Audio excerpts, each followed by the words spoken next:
ಪ್ರತಿ ವರ್ಷ ಆಯೋಜನೆ ಮಾಡಲಾಗ್ತಾ ಇದೆ. ಈ ನಿಟ್ಟಿನಲ್ಲಿ ವಿಶ್ವವಿದ್ಯಾಲಯದ ಬೀಜ ಘಟಕದಲ್ಲಿ 25/9/2024 ಬೆಳಗ್ಗೆ 11 ಗಂಟೆಗೆ ಹಿಂಗಾರು ಬೀಜ ದಿನೋತ್ಸವ 2024 ಕಾರ್ಯಕ್ರಮ ಜರುಗಿತು.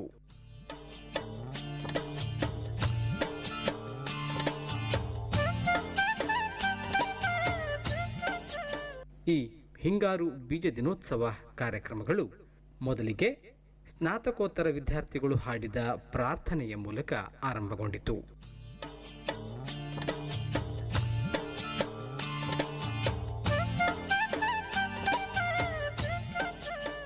ನಂತರ ಧ್ವನಿ ಮುದ್ರಿತ ರೈತ ಗೀತೆಯೊಂದಿಗೆ ಕಾರ್ಯಕ್ರಮಗಳು ಚಾಲನೆಗೆ ಬಂತು.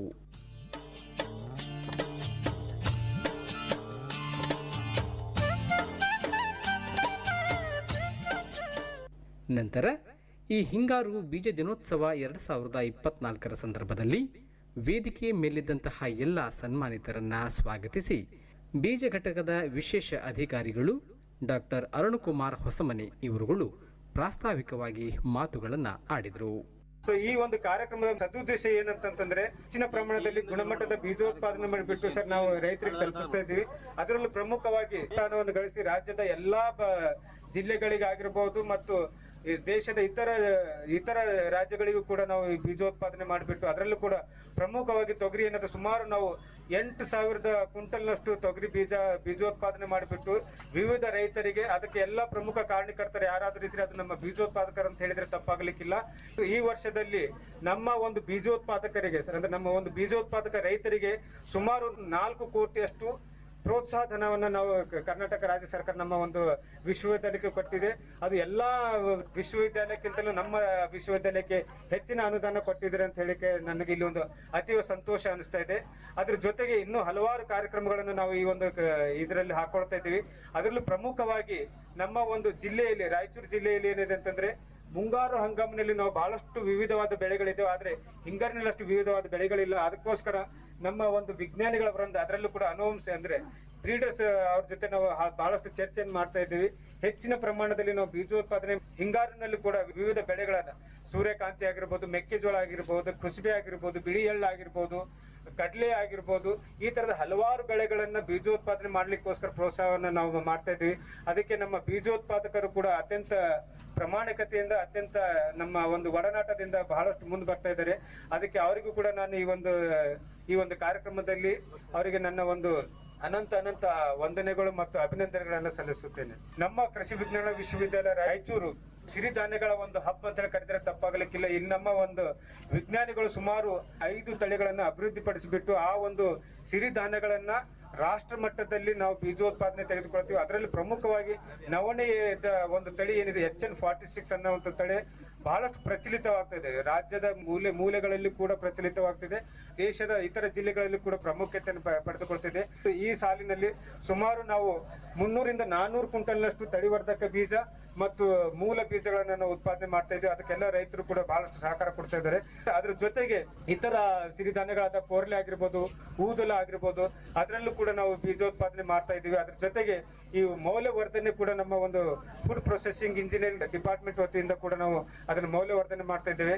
ನಮ್ಮ ವಿಶ್ವವಿದ್ಯಾಲಯದ ಇನ್ನೊಂದು ಹಿರಿಮೆ ಏನಂತಂದ್ರೆ ನಾವು ಮಿಲ್ಲೆಟ್ ನಲ್ಲಿ ತುಂಬಾ ಮುಂಚೂಣಿಯಲ್ಲಿ ಇದ್ದೀವಿ. ಅದರಲ್ಲಿ ನಾವು 2021ರಲ್ಲಿ ನಾವು ಮಿಲ್ಲೆಟ್ ಕಾನ್ಕ್ಲೇವ್ ಅಂತ ಹೇಳಿ ಮಾಡಿದ್ವಿ. ಆ ಒಂದು ಪ್ರೋಗ್ರಾಮ್ದಲ್ಲಿ ನಮ್ಮ ಕೇಂದ್ರ ಹಣಕಾಸು ಮಂತ್ರಿಗಳು ಕೂಡ ಭಾಗವಹಿಸಿ ನಮ್ಮ ಒಂದು ವಿಶ್ವವಿದ್ಯಾಲಯಕ್ಕೆ ಸುಮಾರು 25 ಕೋಟಿಯಷ್ಟು ಅನುದಾನವನ್ನು ಬಿಡುಗಡೆ ಮಾಡಿದ್ದಾರೆ.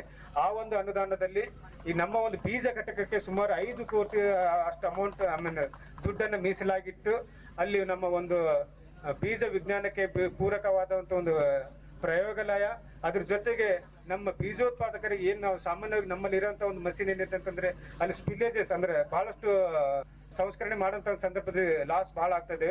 ಅದನ್ನ ಮನಗಂಡು ನಮ್ಮ ಅಧಿಕಾರಿ ವೃಂದ ಮತ್ತು ಅದರಲ್ಲೂ ಕೂಡ ನಮ್ಮ ಕುಲಪತಿಗಳ ಒಂದು ಮಾರ್ಗದರ್ಶನದ ಮುಖಾಂತರ ಹೊಸ ಒಂದು ಸಂಸ್ಕರಣ ಘಟಕ ನಾವು ಈ ಒಂದು ಬೀಜ ಘಟಕದಲ್ಲಿ ತರ್ತಾ ಇದ್ದೀವಿ. ಅದು ಸುಮಾರು ಏನಿಲ್ಲ ಅಂತಂದ್ರೆ ಒಂದು 10-15% ಏನ್ ಲಾಸ್ ಆಗ್ತಿತ್ತು ಅದು ಸುಮಾರು ಒಂದು 5% ನಾವು ತರುವಂತ ಒಂದು ಯೋಜನೆಯನ್ನ ಹಾಕೊಂಡಿದ್ದೀವಿ. ಎಣ್ಣೆ ಕಾಳು ಬೀಜಗಳನ್ನು ಉತ್ಪಾದನೆ ಮಾಡ್ತಿದ್ರೆ ಅದಕ್ಕೂ ಕೂಡ ಪ್ರೋತ್ಸಾಹಧನ ಇದೆ ಸರ್. ರಾಜ್ಯ ಸರ್ಕಾರದ ಪ್ರೋತ್ಸಾಹಧನ ಇದೆ ಸರ್ ಮತ್ತು ಕೇಂದ್ರ ಸರ್ಕಾರದ ಪ್ರೋತ್ಸಾಹಧನ ಇದೆ. ಅದನ್ನ ನಾವು ಆದಷ್ಟು ಮಟ್ಟಿಗೆ ನಮ್ಮ ಕಲ್ಯಾಣ ಕರ್ನಾಟಕದ ರೈತರ ಏನ್ ಬೀಜ ಉತ್ಪಾದನೆ ಮಾಡ್ತಾ ಇದ್ರೆ ಆ ಬೀಜ ನಮ್ಮ ಕಲ್ಯಾಣ ಕರ್ನಾಟಕದಲ್ಲಿ ಒಂದೇ ಅಲ್ಲ, ರಾಜ್ಯದ ಎಲ್ಲಾ ಮೂಲೆಗಳಿಗೂ ಕೂಡ ಹೋಗ್ತಾ ಇದೆ. ಅದ್ರ ಜೊತೆಗೆ ನಮ್ಮ ದೇಶದ ಇತರ ರಾಜ್ಯಗಳಿಗೂ ಕೂಡ ಹೋಗ್ತಾ ಇದೆ ಅಂತ ಹೇಳಿಕ್ಕೆ ನನಗೆ ತುಂಬಾ ಅತೀವ ಸಂತೋಷವಾಗ್ತಿದೆ. ನಂತರ ಕಾರ್ಯಕ್ರಮಕ್ಕೆ ಉದ್ಘಾಟಕರಾಗಿ ಆಗಮಿಸಿದಂತಹ ಡಾಕ್ಟರ್ ಸಂಜಯ್ ಕುಮಾರ್, ನಿರ್ದೇಶಕರು ICAR ಭಾರತೀಯ ಬೀಜ ವಿಜ್ಞಾನ ಸಂಸ್ಥೆ ಮಾವು ಉತ್ತರ ಪ್ರದೇಶ, ಜೊತೆಗೆ ವೇದಿಕೆ ಮೇಲಿದ್ದಂತಹ ಎಲ್ಲ ಗಣ್ಯಮಾನ್ಯರು ದೀಪ ಬೆಳಗಿಸುವುದರ ಮೂಲಕ ಉದ್ಘಾಟನೆಯನ್ನ ಮಾಡಿದರು.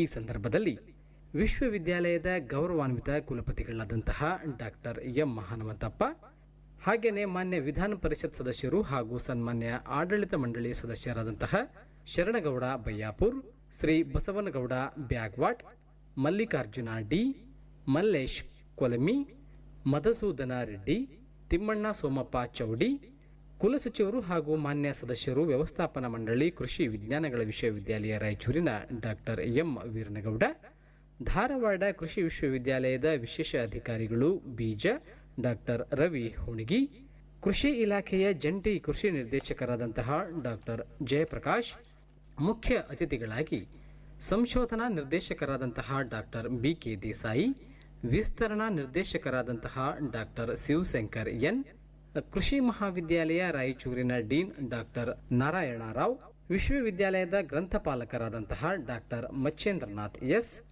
ಹಣಕಾಸು ನಿಯಂತ್ರಣ ಅಧಿಕಾರಿಗಳಾದಂತಹ ಶ್ರೀ ಹನುಮೇಶ್ ಕೆ, ಸಹ ಸಂಶೋಧನಾ ನಿರ್ದೇಶಕರಾದಂತಹ ಡಾಕ್ಟರ್ ಅಮರೇಗೌಡ ಎಂ, ಸಹ ವಿಸ್ತರಣಾ ನಿರ್ದೇಶಕರಾದಂತಹ ಡಾಕ್ಟರ್ AR ಕುರುಬರ್ ಇವರುಗಳು ವೇದಿಕೆಯ ಮೇಲೆ ಉಪಸ್ಥಿತರಿದ್ದರು.